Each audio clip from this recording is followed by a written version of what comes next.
rainfall patterns have changed, with farmers being the most affected. Production from agriculture has generally gone down, with the biggest impact on vegetable and fruit production.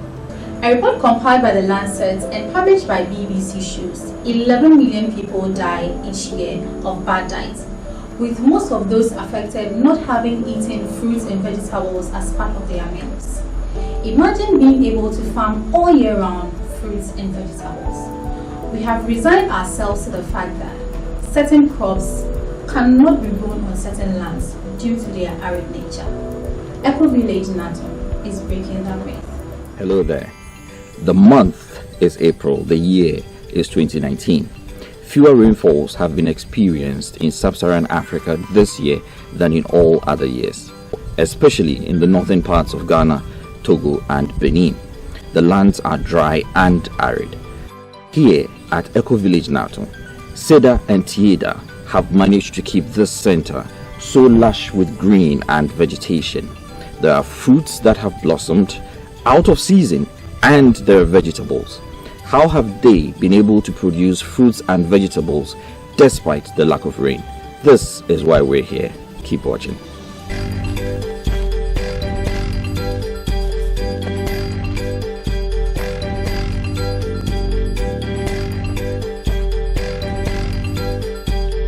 Welcome to Ecovillage Seda and Tiyeda. My name is Tiyeda. I work here with my husband.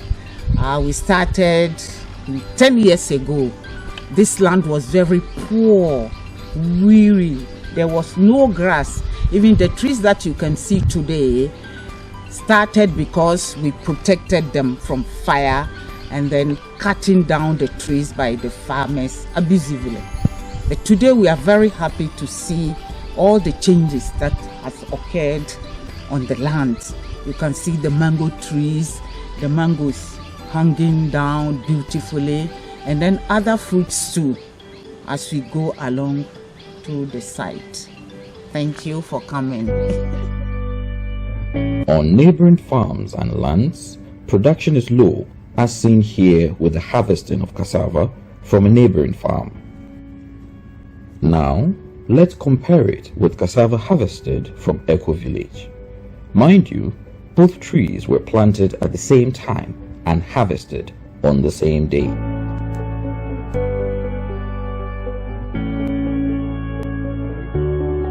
A look at the lands in the same community as the Ecovillage tells a very familiar tale. Dry lands with burnt surfaces with virtually no organic life whatsoever. And then we come to set up Ecovillage Natoun, and all you see is green and an abundance of fruit and vegetables. All this despite the lack of rainfall.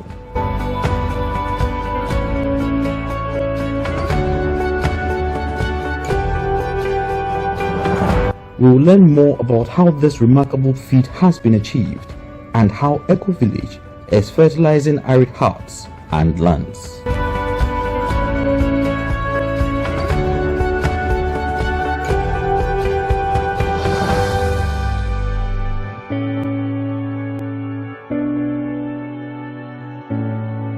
One thing that stands out about Ecovillage Natoun is its natural appeal. Everything here is natural. The construction was made from stone with just a little bit of cement, and it's beautiful. As you can see, these chairs and tables have been constructed with stone collected from the neighboring lands. They're beautiful and quite comfortable too.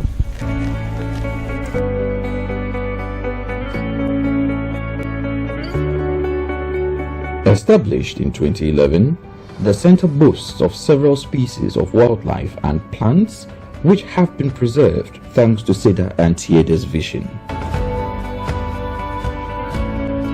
A short trip behind the shop leads you into this little forest reserve with so much green and vegetation.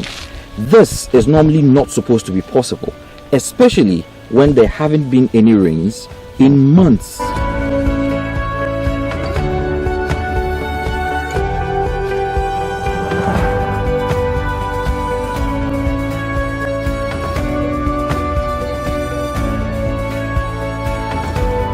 you can see, these stones were gathered from the neighboring lands and were used in beautiful constructions that we'll be showing you just now.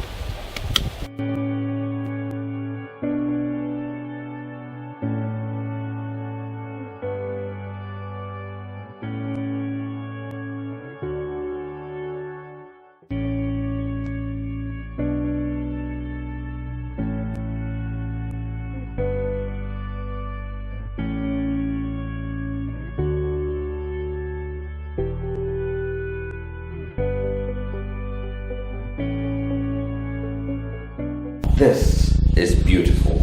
I mean, I know there's a bit of an echo in the sound, but this is really, really great.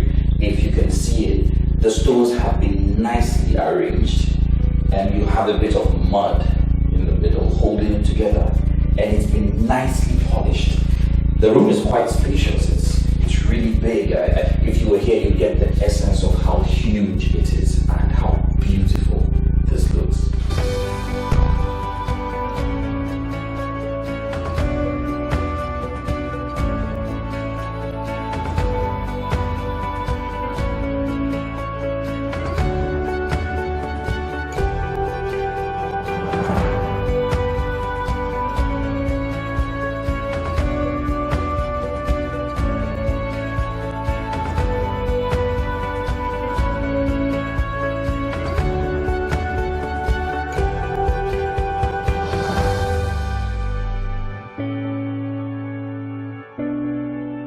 And when we talk of eco-village, there are 4 dimensions that we have to consider.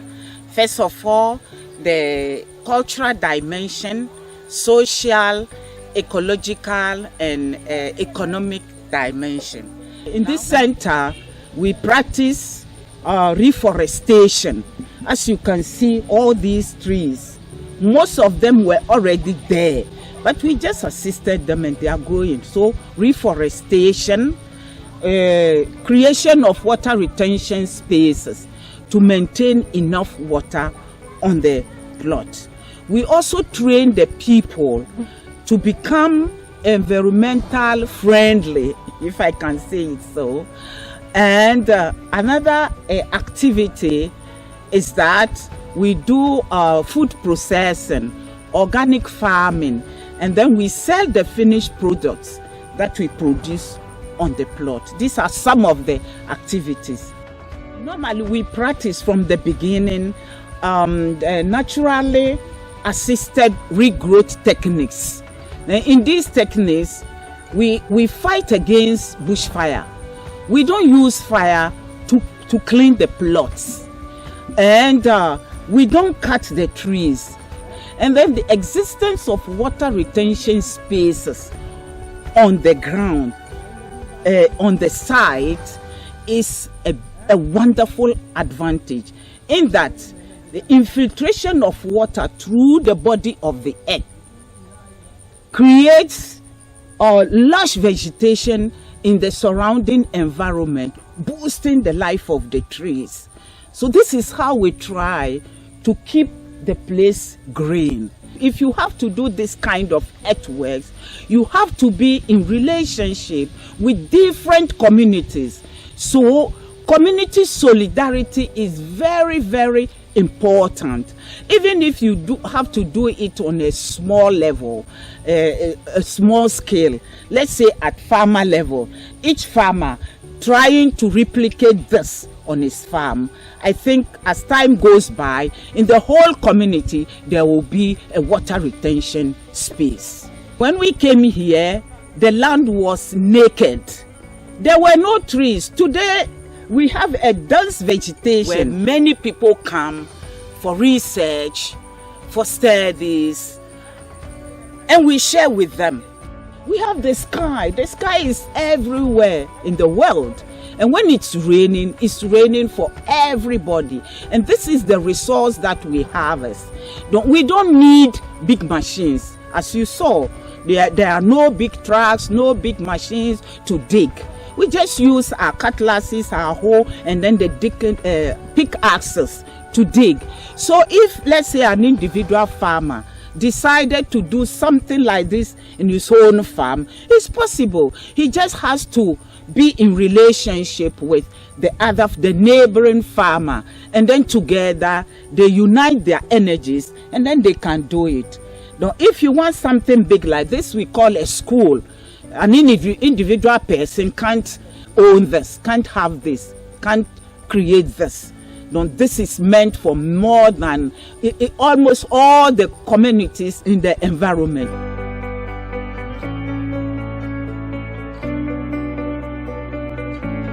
Stones needed for construction are gathered on the hills close to the center. These stones are then broken into different sizes, which will be used at various stages of the building process.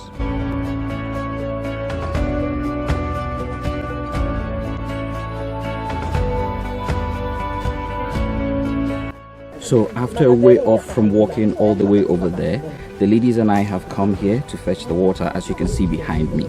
And this is what we're going to be using to construct the dam that is being done over there. It's quite intriguing.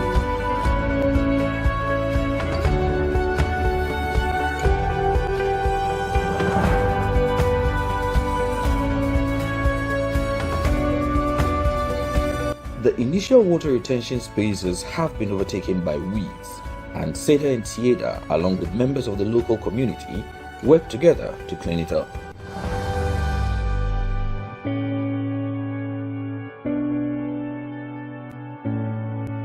We're here at the pit where the holes have already been dug and the cement is currently being put in the stones. What you can see behind me are the big stones that will be used, and then subsequently other smaller stones will be put in it before finally the cement is put in it. And it's quite intriguing the way the water flows, and the water will be stored here for months to come.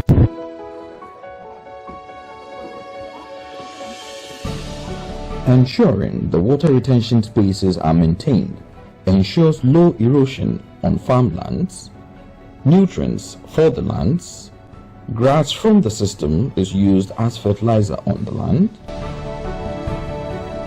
employment for members of the local community, a source of water for the people in the community, habitation for wildlife, sand gathered is used for construction of buildings and roads, and many more.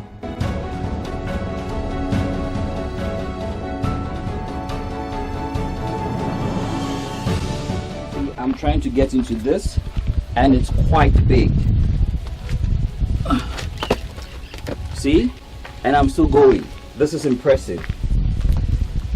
And at this point, if there was water in it, it's going to cover me up. I'm basically going to drown. And there's still space for me to go more. What this means is at every point in time, there's so much water here that basically feeds the land, and if need be, the water can be fetched and used to water the various crops on the land. Once this water is full, it moves on into this path, and then it flows to the next water retention space.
Nous nous sommes engagés pour féconder la terre et les cœurs depuis 35 ans. Et notre essai de couple, d'engagement pour la fécondité des situations qui sont désespérantes, en 35 ans de permanence dans cet engagement, de foi et d'amitié avec les uns et les autres, d'écoute, nous ont permis à dire que l'Afrique peut se nourrir, l'Afrique peut fertiliser ses terres, l'Afrique peut se prendre en main. Tout homme qui veut et qui a la volonté de pouvoir changer les aspérités de sa vie, les contraintes en opportunité, c'est possible. Notre essai nous a prouvé que c'est possible. Alors, même si nous avons eu des limites, nous disons que comme c'est possible, ce que nous n'avons pas pu faire, nous disons que les générations futures pour lesquelles nous travaillons peuvent le faire. Là où nous avons été limités, les générations de demain, en s'appuyant sur cette volonté et cet essai, ils peuvent réussir. La fécondité est sous nos pieds. La fertilité et l'abondance peuvent se créer. N'ayez pas peur, on peut sortir des contraintes si on le veut et si on s'engage et si on a la foi. Merci, c'est une mission que je confie aux générations de demain avec toute ma prière à celui qui nous a envoyés dans cette mission de continuer à les accompagner comme il nous a accompagnés. Merci beaucoup.